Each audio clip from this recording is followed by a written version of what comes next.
एक तरफ काठमांडू की गलियां खून से लाल है, दूसरी तरफ जेएनजी की चीखें आसमान चीर रही हैं। सवाल उठ रहे हैं, क्या यह क्रांति है या नेपाल की नींव हिलाने वाली बगावत। 4 सितंबर 2025 नेपाल, वो देश जिसे दुनिया शांति का प्रतीक मानती थी, आज उथल पुथल में है।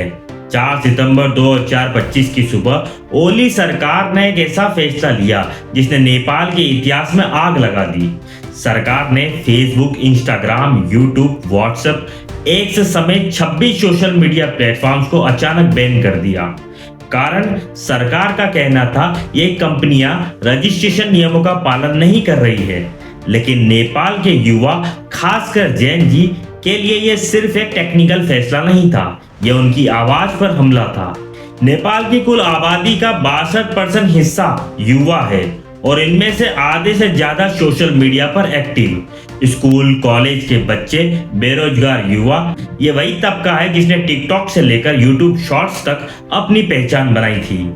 सरकार के इस बैन के बाद सोशल मीडिया पर सिर्फ एक हैशटैग ट्रेंड करने लगा, hashtag nepokids, hashtag Nepal Gen Z revolt. युवाओं को गुस्सा क्यों आया? क्योंकि उन्हें लगा कि जिनके पिता सत्ता में हैं, उनके बच्चे प्राइवेट जेट में घूम रहे हैं और हम जो टैक्स भरते हैं अपनी बात भी नहीं कर सकते। 5 सितंबर से काठमांडू की सड़कों पर स्कूल यूनिफॉर्म पहने बच्चे उतरने लगे। हाथों में किताबें थी, माथे पर पसीना था और आवाजों में गुस्सा था। उनके पोस्टर पर लिखा था, shut down corruption, not social media, our voice our right. शुरुआत में ये शांतिपूर्ण प्रदर्शन था, कोई पत्थर नहीं, कोई आग नहीं, सिर्फ सवाल थे। सरकार के लिए ये बस बच्चों की शरारत थी, किसी ने इन्हें गंभीरता से नहीं लिया। मंत्रियों की मीटिंग होती रही पर छात्रों की आवाज दबती गई। युवाओं की नाराजगी हर दिन सोशल मीडिया पर वीपीएन के जरिए बढ़ती जा रही थी। लेकिन सत्ता को ये सब साजिश लगने लगा। सरकार ने आरोप लगाया, विदेशी ताकतें हमारे देश को अस्थिर करना चाहती है।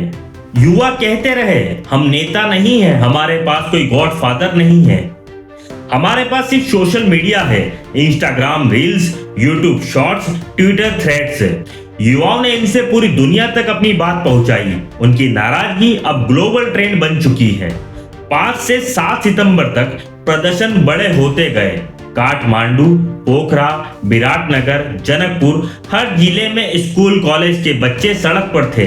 लेकिन जो 8 सितंबर को हुआ वो किसी ने सोचा भी नहीं था। सरकार ने पुलिस को सख्त आदेश दिए थे, किसी भी कीमत पर भीड़ को हटाओ। यही वो चिंगारी थी जो नेपाल को खून की नदियों तक ले जाने वाली थी। अब सबसे बड़ा सवाल यह है कि केपी शर्मा ओली की सरकार ने इतना बड़ा कदम क्यों उठाया? सोशल मीडिया को पूरी तरह बैन करना आखिर सरकार की मजबूरी थी या सोची समझी साजिश? ओली सरकार का कहना है कि फेसबुक, ट्विटर, इंस्टाग्राम और टिकटॉक जैसे प्लेटफॉर्म पर लगातार फेक न्यूज और एंटी गवर्नमेंट कैंपेन चलाए जा रहे थे। उनका दावा है कि इन प्लेटफॉर्म के जरिए विदेशी ताकतें नेपाल के इंटरनल मैटर में दखल दे रही थी। लेकिन दूसरी तरफ प्रोटेस्टर का कहना है कि यह सीधा लोकतंत्र पर हमला है। उनका आरोप है कि सरकार जनता की आवाज दबाना चाहती है। स्टूडेंट्स, जर्नलिस्ट और सोशल मीडिया इन्फ्लुएंसर ओपनली ओली सरकार के खिलाफ सड़क पर उतर आए हैं। भारत और अमेरिका ने इसे लेकर गहरी चिंता जताई है। रिपोर्ट्स के मुताबिक अमेरिका ने ओली सरकार को साफ चेतावनी दी है कि मीडिया फ्रीडम पर अंकुश लगाना लोकतंत्र के खिलाफ है। वहीं भारत की चिंता इससे भी गहरी है, क्योंकि नेपाल में इनस्टेबिलिटी से भारत नेपाल ट्रेड और बॉर्डर सिक्योरिटी पर सीधा असर पड़ सकता है। काठमांडू में हालत सबसे ज्यादा खराब है।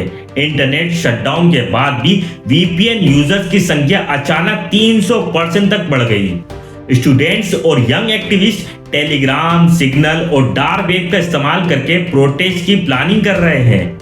इस टेंशन के बीच ओली सरकार ने आर्मी को भी हाई अलर्ट पर रखा है। रिपोर्ट्स के मुताबिक अगर हालात काबू में नहीं आए तो नेपाल में इमरजेंसी लगने की तैयारी है। क्या ओली सरकार का यह कदम वाकई देश की सुरक्षा के लिए है या फिर अपनी पावर बचाने की कोशिश? अब नेपाल के हालात सिर्फ डोमेस्टिक प्रोटेस्ट तक सीमित नहीं है, बल्कि इस पूरे मामले में भारत और चीन की भूमिका बहुत अहम हो गई है। भारत नेपाल की स्थिति पर लगातार नजर रख रहा है क्योंकि नेपाल भारत के लिए स्ट्रेटेजिक बफर जोन की तरह काम करता है।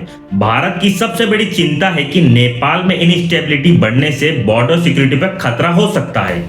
नेपाल के तराई क्षेत्र में भारत नेपाल की खुली सीमा है, जिससे इलीगल एक्टिविटीज और इन्फिल्ट्रेशन की संभावना बढ़ जाती है।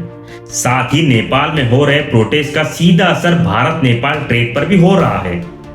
सोर्स के मुताबिक भारत ने ओली सरकार से अपील की है कि सोशल मीडिया पर बैन हटाकर जनता की आवाज सुने, नहीं तो नेपाल और ओली सरकार इंटरनेशनल आइसोलेशन का शिकार हो सकते हैं। चीन इस हालत का फायदा उठाने की कोशिश कर रहा है। बीजिंग ने ओली सरकार को फाइनेंशियली और पॉलिटिकली सपोर्ट देने का भरोसा दिलाया है। रिपोर्ट्स के मुताबिक चाइनीज डिप्लोमेट ने ओली सरकार को सुझाव दिया है कि सोशल मीडिया बैन कायम रखा जाए ताकि एंटी चाइना नैरेटिव को रोका जा सके। इसके अलावा चीन नेपाल में इंफ्रास्ट्रक्चर प्रोजेक्ट के जरिए डिपेंडेंसी बढ़ाना चाहता है, खासकर belt and road initiative BRI के तहत। ओली सरकार के इस फैसले ने नेपाल की इंटरनेशनल पॉलिटिक्स को हिला दिया है। नेपाली कांग्रेस, माओइस्ट सेंटर और अन्य विपक्षी दल ओली सरकार के खिलाफ ज्वाइंट प्रोटेस्ट की तैयारी में हैं। एक्सपर्ट्स का मानना है कि अगर ओली सरकार इमरजेंसी लागू करती है तो नेपाल में पॉलिटिकल इनस्टेबिलिटी और गहरा जाएगी। नेपाल के युवाओं का गुस्सा बढ़ते जा रहा है क्योंकि सोशल मीडिया के बैन ने उनकी फ्रीडम ऑफ एक्सप्रेशन को छीन लिया है। अब यह सिर्फ ओली सरकार और प्रोटेस्टर की लड़ाई नहीं है, बल्कि भारत और चीन के बीच जियोपॉलिटिकल टग ऑफ वार बन चुकी है। भारत चाहता है कि नेपाल लोकतंत्र की राह पर चले, जबकि चीन चाहता है कि ओली सरकार पावर में बने रहे ताकि नेपाल में प्रो चाइना पॉलिसीज को लागू किया जा सके। अब सवाल यह है कि आगे नेपाल में क्या होगा? ओली सरकार टिक पाएगी या गिर जाएगी? और इस पूरे संकट का सीधा असर भारत और चीन की पॉलिसीज पर कैसे पड़ेगा, आइए समझते हैं। नेपाल की पार्लियामेंट के अंदर और बाहर ओली सरकार का दबाव लगातार बढ़ रहा है। अगर प्रोटेस्ट और ज्यादा बढ़ते हैं तो ओली सरकार गिर सकती है। नेपाली कांग्रेस, माओइस्ट सेंटर और अन्य रीजनल पार्टीज ओली के खिलाफ नॉन कॉन्फिडेंस मोशन ला सकती है, लेकिन ओली सरकार पूरी तरह से चीन के समर्थन पर भरोसा कर रही है। रिपोर्ट्स के मुताबिक अगर ओली गिरती है तो चीन नेपाल में एक पपेट गवर्नमेंट बनाने की कोशिश करेगा, क्योंकि भारत अपनी हितों की रक्षा के लिए नेपाली कांग्रेस को सपोर्ट कर सकता है। भारत के लिए नेपाली सिर्फ एक पड़ोसी देश नहीं बल्कि स्ट्रेटेजिक शील्ड है। भारत चाहेगा कि नेपाल में एक प्रो इंडिया गवर्नमेंट बने।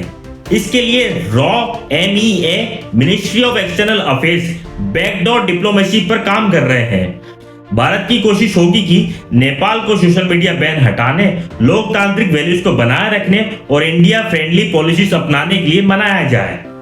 चीन इस समय एग्रेसिवली ओली सरकार को सपोर्ट कर रहा है।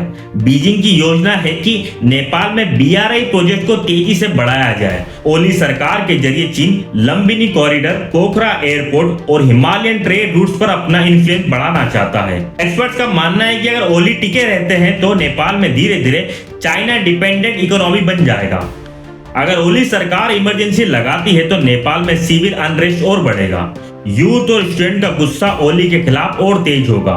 इंटरनेशनल सेक्शन भी लग सकते हैं, जिससे नेपाल की इकोनॉमी और कमजोर हो जाएगी। अगर ओली सरकार टिकती है, नेपाल चाइना के इन्फ्लुएंस में और गहराई तक चला जाएगा। अगर ओली सरकार गिरती है, इंडिया बैक्ड सरकार बनाने की संभावना बढ़ेगी। अगर प्रोटेस्ट और बढ़ते हैं, नेपाल में इमरजेंसी या प्रेसिडेंट रूल जैसे हालात बन सकते हैं। नेपाल इस समय जियोपॉलिटिकली बैटलफील्ड बन चुका है।